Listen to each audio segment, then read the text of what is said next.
David Bowie joue les jukebox, il chante à Bercy ce que public veut, salle comble et les caméras de la 5 en direct dans sa loge avant le spectacle.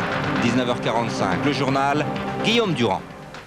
Bonsoir, avant David Bowie et la politique, les mystères de Paris. Merci Étienne, vous restez avec nous. Nous retrouvons immédiatement au Palais Omnisport de Paris-Bercy Patrick Villard, rejoint à ses côtés par David Bowie. David, bonsoir, est-ce que vous m'entendez? Yes, I can. Mais merci beaucoup d'être en direct avec nous. Alors d'abord, David, Patrick va nous raconter un petit peu la caractéristique numéro 1 du show qu'on va voir ce soir. C'est un truc tout à fait particulier, Patrick. Alors, bonsoir Guillaume, bonsoir David.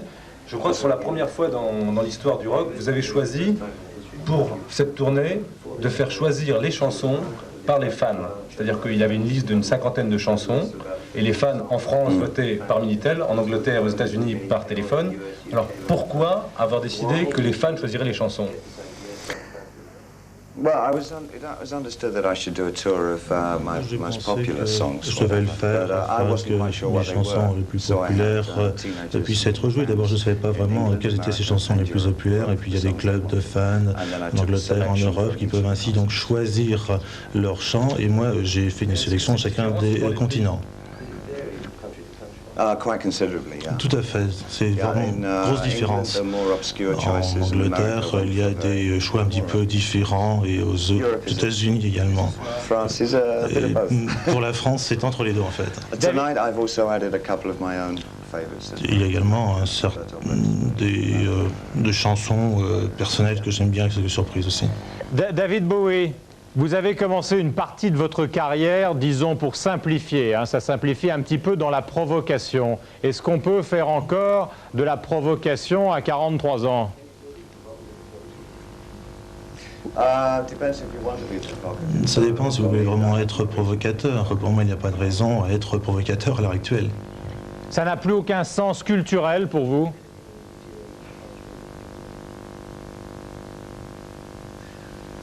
I don't know. Écoutez, je ne sais pas. Mais est-ce que vous avez l'impression que le personnage que vous êtes aujourd'hui, par exemple pour les jeunes qui vont venir vous voir ce soir, il a fondamentalement changé par rapport à vos débuts dans les années 70?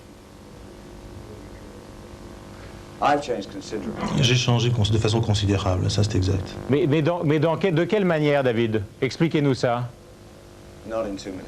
Non, pas en 2 minutes. Non, mais possible. Alors en quelques minutes, simplement. Ouais, c'est tout? Je crois que ça porte toutes les incertitudes. Je ne suis pas aussi positif que lorsque j'avais 20 ans. Ouais. Est-ce que vous avez l'impression, David, maintenant, que le rock est devenu beaucoup plus qu'avant un business sérieux, très important?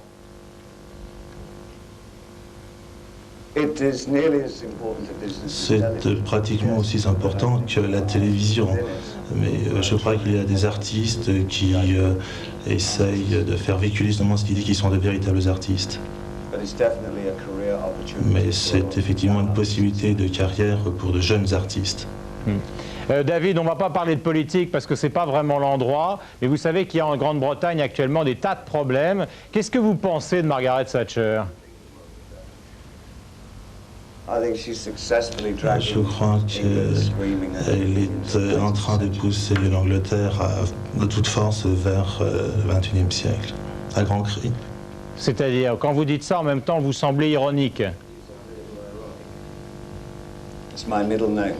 Oui, c'est un peu ma façon de jouer. Je voulais vous montrer aussi, vous ne le verrez peut-être pas à Bercy, mais il y a quelques instants, on a croisé Mick Jagger dans la rue à Paris, qui semble-t-il allait vous voir au concert. Alors on va voir une petite vidéo avec Mick Jagger, allons vous voir. Good evening. Are you going to see David Bowie? Yeah? Hi. Yeah, we're waiting for you in France, you know. Oh, good. Yeah, we're expecting your concert. Voilà. Dernière question. Il y a 2 choses.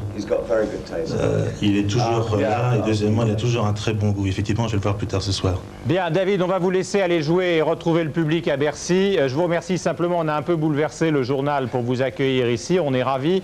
La dernière question que je voudrais vous poser est extrêmement simple.